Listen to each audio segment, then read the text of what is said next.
everyone, and welcome to another episode of Woodward's Watercolours. Now tonight I'm going to do something a little bit interesting, a little bit different, and it's going to be a really quick exercise that you should be able to do. It'll not take you much time and it doesn't take much effort and has a wonderful effect. So I'm using canvas pad and I'm going to use Chinese ink, and it is 2030.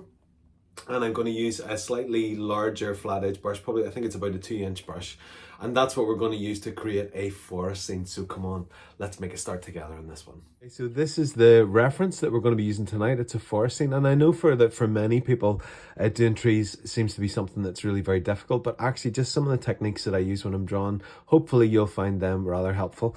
So this is canvas pad, not like a makeshift canvas paper or something like that. It is actual canvas, and you can see there by actually part of the thread of the canvas material comes off. So here we go, look at that. It's got that nice I don't know whether you can see that or not, but it's got that kind of bumpy exterior to it. I'm not going to tape it down or anything.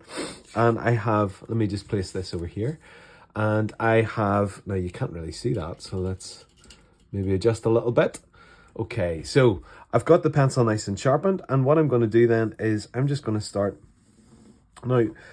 drawing. And in some areas it's more like a continuous line, so I'm going to lean heavily in this section here. Now obviously because this is textured, it's going to wear down the pencil really very quickly, so I don't want to be using every mark that I make to be something that's so much darker. And I'm just using it as a loose reference. Remember, I'm forever going on and on, as you all go, I know, go on and on about the fact that it's a reference and it's not something that we need to be slave to. So as I'm drawing, I am kind of twirling the pencil as well, and I'm using a mixture of the continuous line and just letting those lines be nice and loose, and letting them be nice and organic in shape and form, leaning heavily in some sections, so in different bits. Let me just show you. So nice and light, and then leaning much heavier as we go on down into different parts there. So also the other thing about this is we're going to be lifting some of this pigment, and we're going to be using it in different sections as well. So I'm hoping that this exercise really only ends up taking us a couple of minutes really, and it's such a really effective way. And also, you'll see how beautifully the Inktense works on the canvas paper, or not the canvas paper, on the canvas pad. That's not paper. Just made that statement, forgot myself. So there's some bits that I'm really wanting to notice. This tree here, this one, I don't know whether you can see. I'll bring it up a little bit closer. This one here has these lovely sort of branches that are kind of leaning up in that kind of a pattern, so I'm wanting to try and capture that. And it's getting, you can see there the end's getting much more dulled or blunt, just that little section there. And I mean, we can lean in as heavy as we want really,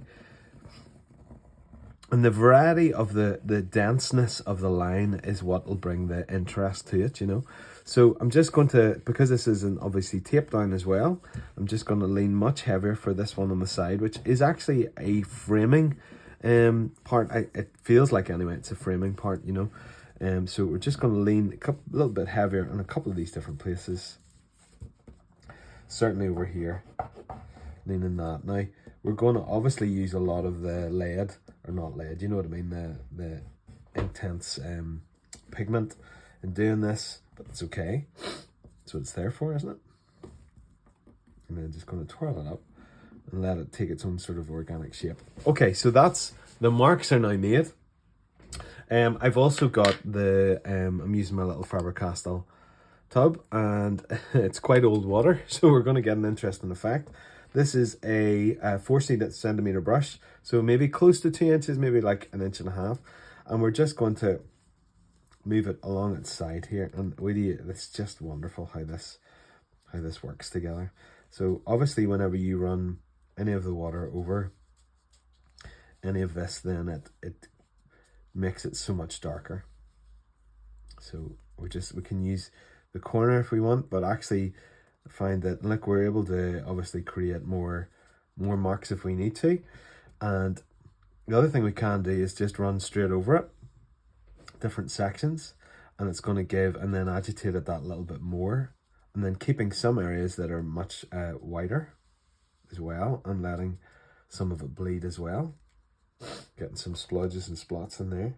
Now if I get this on my clothes, it will not come off because it is Inktense, and just playing about with this. And look at those, even those simple like light movements of this, using that brush in that way is creating even more kind of forest like tones. So I'm gonna go right over that one again, and then I'm gonna let that bleed again over in this corner here, just up to about here, and then we're also just going to move it right along here to this section. And then what I'm going to do as well is just move that little bit across there and just continue to agitate that a little bit more. Look at that, how that pigment is moving around there. Okay, now you can, if you want, obviously create some more of the sense of the forest scene there with a little bit of like that, just that simple difference of line is going to communicate a little bit of the undergrowth. But there we have a very simple forest scene on a canvas pad with one Inktense pencil. Isn't it remarkable? I actually just look at the timings of that video there, and that was done in 5 minutes. Isn't that remarkable? One of the things I love about it is how stark and simple it is, how it doesn't take a whole heap of time. Obviously it just takes 5 minutes. The way that the Inktense pigment lands in and settles into the canvas paper gives this really lovely effect and communicates so much of a forest in such a simple monochromatic way. Anyway, I'm interested to hear what you think of this exercise. Hopefully it opens up the door of maybe drawing trees and forests where you would think, nah, I can't do that, don't know how to do it. Just play, just enjoy yourself. Interested to read your comments on this one. And as always, to find out more information about me, head to woodwardswatercolors.co.uk.